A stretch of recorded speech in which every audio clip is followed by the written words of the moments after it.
جب یہ حکم لکھ بھیجا اس پر قرآن پاک کی یہ آیت نازل ہوئی، یا ایھا الذین آمنوا اتقوا اللہ وذروا ما بقی من الربا ان کنتم مؤمنین، کہ اسلام میں داخل ہونے کے بعد سابقہ جتنے معاملات ہیں وہ ختم کر دیے جائیں، پچھلا سود جو ہے نہ لیا جائے، نہ وصول کیا جائے، اور نہ ہی دیا جائے۔ تو یہ ساری اس پر بالکل چیز واضح ہو جاتی ہے کہ جس طرح سود کا لینا حرام تھا، اسی آیت سے سود کا دینا بھی حرام ہو گیا۔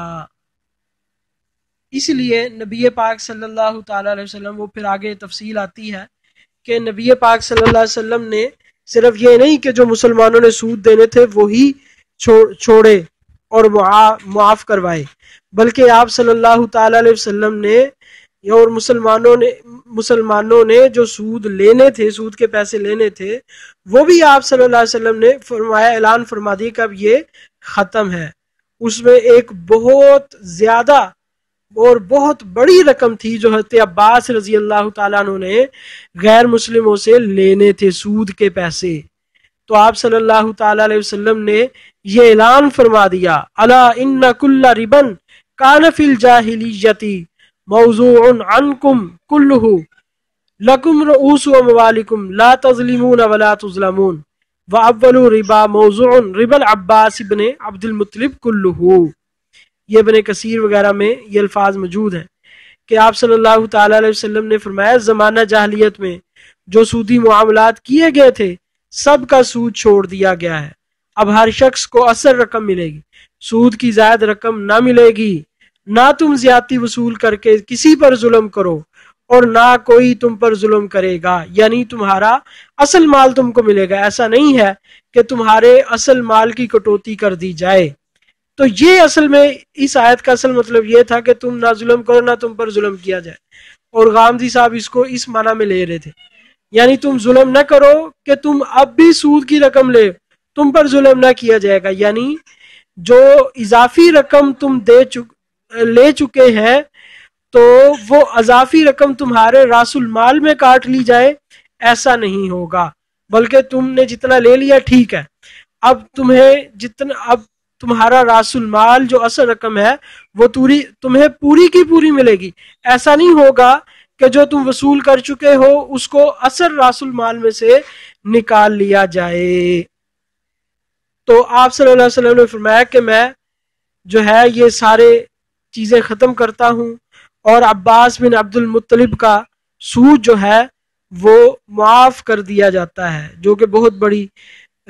رقم تھی جو غیر مسلموں کے ذمہ پر موجود تھی۔ پھر اس کو دیکھ کر سارے معاملات ہوئے، تو بہرحال اس سے یہ بات روز روشن کی طرح واضح ہوگی آیت مبارکہ اور اس کے شان نزول سے، کہ اس سے مراد کیا ہے کہ جس طرح سود دینا حرام، سود کا لینا حرام، اسی طرح سود کا دینا بھی حرام ہے۔ اسی کو اللہ تعالیٰ نے فرمایا وحرم الربا، کہ اللہ تعالیٰ نے ربا کو حرام قرار دیا ہے۔ اب ایک بات تو یہ تو الحمدللہ ہوگی کنفرم، اور سود ظاہر سود تبھی بنے گا جب دونوں ہوں گے، لینے والا اور دینے والا، جیسا کہ میں نے پہلے عرض کیا۔ اب دوسری بات یہ ہے کہ جو انہوں نے یہ کہا تھا کہ خدا نے بڑی شفقت فرمائی ہے اس پر، وہ کیا مسئلہ ہے؟ وہ مسئلہ یہ تھا، وہ بھی آپ کو میں بتا دیتا ہوں، سورہ بقرہ کی آخری آیات وہ میں آپ کو پڑھ کے سنا دیتا ہوں، بلکہ یہ میں ساری آیات جو ہیں یہ تقریباً کچھ 6-7 آیتیں بنتی ہیں، اس میں اللہ تعالیٰ نے بالکل واضح فرمایا ہے اور سود کی حرمت کو بیان فرمایا، اور وعید بھی، سخت سے سخت وعیدیں بھی ارشاد فرمائیں،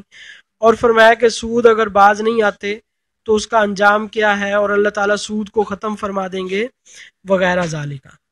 لیکن وہ کیا بات تھی کہ جو شفقت والی بات ہے وہ ہے وَإِن كَانَ ذُو عُسْرَةٍ فَنَظِرَةٌ إِلَى مَيْسَرَةٍ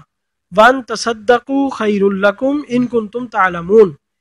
کہ اگر وہ جس سے تم نے پیسے لینے ہیں، سودی قرضہ لینا تھا، اگر وہ تنگ دست ہے تو اس کو مہلت دو یہاں تک کہ اس کے پاس جو ہے کشادگی اس کو حاصل ہو جائے، یہ وہ شفقت ہے۔ وَأَن تَصَدَّقُوا، اور یہ کہ اگر تم صدقہ کر دو تو یہ تمہارے لیے بہتر ہے اگر تم جانتے ہو، جس صدقے کی وہ بات کر رہے تھے کہ اگر تم پرنسپل ہی اس کو معاف کر دو تو وہ بہتر ہے۔ تو یہ اصل میں پہلی بات تو یہ ہے کہ یہ اس کو مہلت دی جا رہی ہے، کیونکہ ابھی حرمت ابھی نئی نئی نازل ہوئی ہے، اور حرمت نازل ہوئی اور ہر بندے کے پاس فی الوقت جو ہے اس کے ادائیگی کی کوئی صورت نہیں ہوگی، تو اس لیے یہ چیز کی ترغیب دی گئی کہ فی الوقت اگر کسی کے پاس ادائیگی کے لیے مال نہیں ہے تو اس پر سختی نہ کی جائے، بلکہ اس کو موقع دیا جائے کہ وہ اس پر جب اللہ تعالیٰ آسانی کریں گے وہ راس المال اور پرنسپل ادا کر دے گا۔ ہاں، اور اگر تم سارے کا سارا معاف کر دو تو یہ بہت ہی بہتر ہے اگر تم جانتے ہو، دنیا میں بھی اس کا بدلہ اللہ تعالیٰ تمہیں عطا فرمائیں گے اور آخرت میں بھی اس کا بدلہ عطا فرمائیں گے۔ اب یہ جو شفقت فرمائی ہے یہ اس وقت کے لوگوں کے لیے شفقت تھی کہ بھئی ان پر تنگی نہ کی جائے جن سے تم نے قرضہ وصول کرنا ہے۔ اس کا یہ مطلب ہرگز نہیں کہ اب قیامت کی حرمت نازل ہونے کے بعد بھی اور جو سودی معاملات کرتا رہے پھر اس پر شفقت اللہ تعالیٰ کی طرف سے آئے گی، اس پر شفقت نہیں ہے، بلکہ حرمت نازل ہونے کے بعد جو شخص اس طرح کرے گا ومن عادا فاولئک اصحاب النار هم فیہا خالدون، اب جو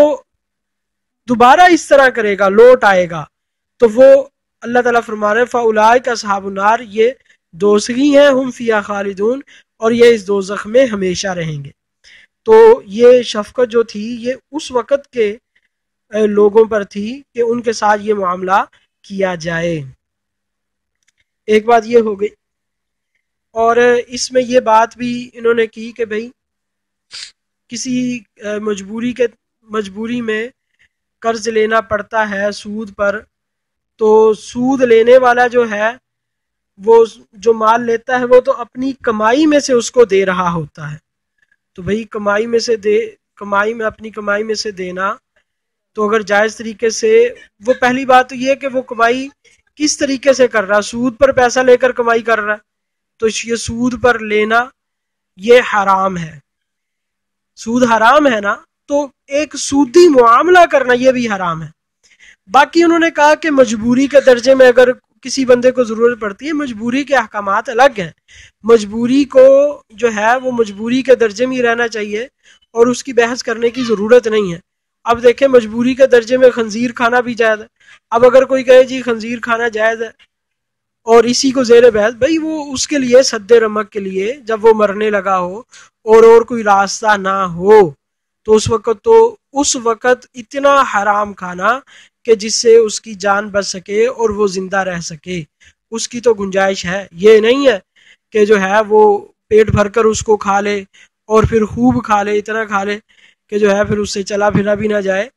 تو ایسی بات نہیں ہے، اس کے لیے بھی اتنی ہی گنجائش ہے کہ جس سے وہ حلال تک پہنچ سکے۔ تو اس لیے اس کی بات کرنا کہ کوئی ضرورت مند حاجت مند ہو وہ ایک الگ کیٹاگری میں آتا ہے، لیکن آج کل جتنے معاملات ہو رہے ہیں اس بات سے تو عام لوگوں کے ذہن میں یہ بات آتی ہے کہ بھائی سود دینا جو ہے وہ حرام نہیں ہے، بینکوں سے سود لے لیا جائے اور سودی معاملات کیے جائیں۔ آج کل اکثر لوگ جو سودی معاملات کرتے ہیں وہ وہی لوگ کرتے ہیں جو پہلے سے ہی مالدار ہوتے ہیں۔ اب بینکوں سے قرضے کون لوگ لیتے ہیں؟ جو پہلے ہی مالدار ہیں۔ غریب آدمی تو بینک کے اندر داخل ہی نہیں ہو سکتا،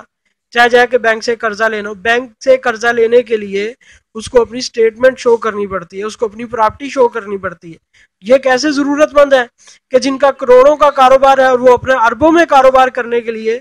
وہ سودی معاملات لے رہے ہیں، اور یہ گاندھی صاحب کہہ رہے ہیں بھی دینا جائز ہے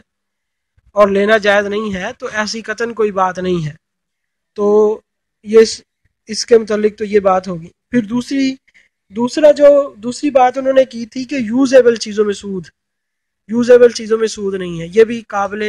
تفصیل بات ہے۔ یوزیبل چیزوں میں مراد کیا ہے؟ اگر تو یہ مراد ہے کہ گھر کرائے پہ لینا یا کوئی گاڑی کرائے پر لینا یا اس طرح مشینری وغیرہ کرائے پر لینا، تو اس طرح تو واقعی وہ تو کرائے پر وہ وہ تو سود میں نہیں آتا، کرائے کی جو چیزیں ہیں. لیکن یہ نہیں ہے کہ صرف مال میں ہی سود ہے، بلکہ اور بہت ساری چیزیں ہیں جس میں سود ہے. مثال کے طور میں نبی پاک صلی اللہ علیہ وسلم نے ارشاد فرمایا، ایک حدیث ہے کہ سونے کے بدلے میں، چاندی چاندی کے بدلے میں، گیہوں گیہوں کے بدلے میں، جو کے بدلے میں، کھجور کھجور کے بدلے میں، اور انگور انگور کے بدلے میں، یہ بالکل برابر سرابر ہو اور ہاتھ بہاتھ ہو تو یہ ٹھیک ہے. اور اگر برابر سرابر نہ ہو، زیادہ کم زیادہ ہو، تو یہ سود ہے. اور اگر برابر سرابر ہے لیکن اس میں ادھار کیا جا رہا ہے، ٹھیک ہے نا، تو آپ صلی اللہ علیہ وسلم نے فرمایا کہ یہ بھی سود ہے. تو سود یہ کہنا کہ صرف وہ انہی میں سود ہے اور کسی چیز میں سود نہیں ہے، یہ بھی گاندھی صاحب کی بات جو ہے وہ غلط ہے. اور اس کے علاوہ بیع مزابنہ اور بیع محاقلہ، اس میں بھی سود ہے، اس لیے آپ صلی اللہ علیہ وسلم نے اس سے بھی منع فرمایا تھا. بیع مزابنہ کسے کہتے تھے؟ کہ جو پھل پکے ہوئے درختوں میں لگتے ہیں، جو ابھی یعنی پکنے کے قریب ہوتے ہیں، ان پھلوں کی بیع پکے ہوئے پھلوں کے ساتھ اندازن کرنا کہ بھئی اس درخت میں تقریباً 1 من پھل لگا ہوا ہے اور میرے پاس 1 من پھل تیار ہے، تو تم اس کے بدلے میں مجھ سے لے لو، ٹھیک ہے نا. تو اس بیع کو بھی آپ صلی اللہ علیہ وسلم نے فرمایا کہ یہ بھی سود ہے. اور بیع محاقلہ یعنی کھیتی ہیں جو پکنے کے قریب پکی ہوتی ہیں، چنے وغیرہ یا دوسری چیزیں،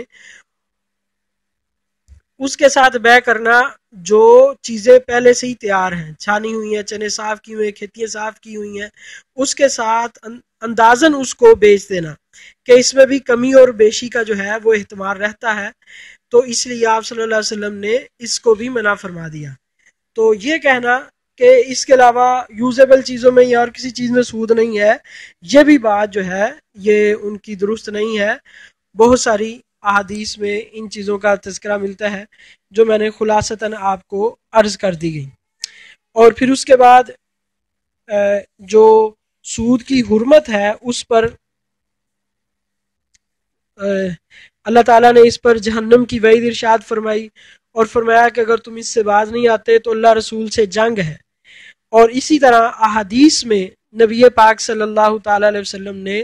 اس سے سختی کے ساتھ منع فرمایا ہے. اور آپ صلی اللہ علیہ وسلم نے ارشاد فرمایا 7 مہلک چیزوں سے، ہلاک کر دینے والی چیزوں سے بچو. ان میں سے ایک فرمایا کہ سود سے بچو. اسی طرح نبی پاک صلی اللہ علیہ وسلم نے جہنم میں جس آدمی کو دیکھا تھا کہ جن کے پیٹ بہت بڑے ہیں اور ان کے اندر سانپ اور بچھو وغیرہ ہیں، تو پوچھا گیا یہ کون ہے؟ فرمایا کہ یہ وہ لوگ ہیں جو سودی معاملات کیا کرتے تھے، سود خور ہیں. اللہ تعالیٰ معاف فرمائے. اور اسی طرح جو ہے وہ احادیث میں لعنت کی گئی ہے جو سودی معاملات کرتے ہیں. بہت ساری احادیث ہیں. تو بہرحال اس پہ بہت ساری کتابیں بھی لکھی ہیں. قرآن پاک کی تفسیر میں بھی علماء نے اس مسئلے کو کافی وضاحت سے بیان فرمایا ہے. تو ان کے غامدی صاحب کے انہوں نے باتیں کی تھیں، ایک یہ کہ سود دینا حرام نہیں ہے، اور دوسرا یہ کہ صرف یوزیبل چیزوں میں جو ہے وہ سود نہیں ہوتا. باقی جو ہے ان دونوں باتوں کا میں نے کچھ اجمالاً جواب عرض کر دیا ہے. باقی اگر کسی نے کوئی تفصیلی بات پوچھنی ہو یا کوئی بات اس میں سمجھ نہ آئے تو وہ پھر پوچھ لیں، پھر وہ میں انشاءاللہ عرض کر دوں گا. اللہ تعالی ہم سب کو صحیح سمجھنے کی اور اس پر عمل کرنے کی توفیق عطا فرمائے. باقی غامدی صاحب کے جو عقائد و نظریات ہیں وہ بالکل اہل سنت والجماعت سے ہٹے ہوئے ہیں، اور اس پر کافی علماء نے جو ہے وہ کتابیں بھی لکھی ہیں اور فتاوی جات میں غامدی صاحب کا پرزور دلائل کے ساتھ رد بھی کیا ہے. تو اللہ تعالی ہم سب کو فتنوں سے بچنے کی اور کتاب و سنت کی صحیح تشریعات پر چلنے کی توفیق عطا فرمائے. السلام علیکم ورحمۃ اللہ وبرکاتہ.